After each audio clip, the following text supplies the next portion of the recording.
Jason Dufner really works hard on controlling his trajectory of his shots. He's a big Ben Hogan fan, and I would always tell him the story about Hogan believed, and this was long before Trackman, that every club ought to peak at the same height. And so he had a tree at Seminole where he would practice that he thought was the right height. And what he would do is he would start with a 9-iron, make it peak at the top of the tree, move back 10 yards, make the 8-iron peak at the top of the tree, move back 10 yards, make the 7-iron peak at the top of the tree. And he felt like if he controlled his trajectory, he could control his distance. And so Duff has always been a big fan of that. And then one thing that's really key for me is total height. I don't think a lot of people look at this, but with total height, that's where that ball is apexing at every time. So if we went through the bag, pitching wedge through my 4-iron or my 3-iron, my hybrid will be a little bit higher. I want that launch and that height to be exactly the same every time. So that ball is peaking at that same window.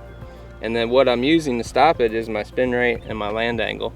And with that, I can get more consistently distance control. As you can see, I've got 76, 78, 77 with 3 shots. So I know that that ball is going to go the same distance because it's launching at the same height, it's spinning at the same rate, and the apex of it is the same every shot I hit.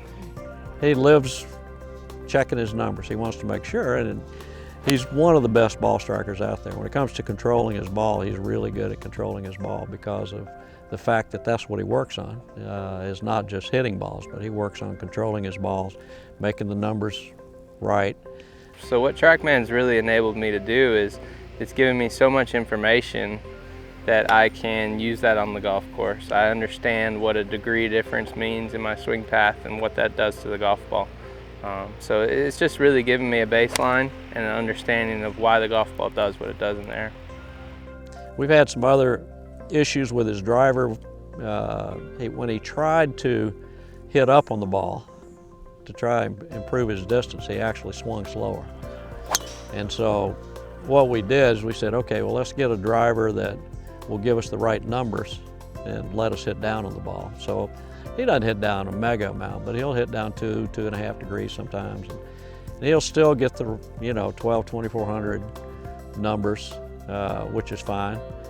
And a lot of the club design has helped that too, with the gear effect on the top of the drivers now. And so he makes sure that if he hits his driver, he's hitting it toward the top side of it now, and things like that, so he can keep his numbers. But he swings faster when he swings down at it.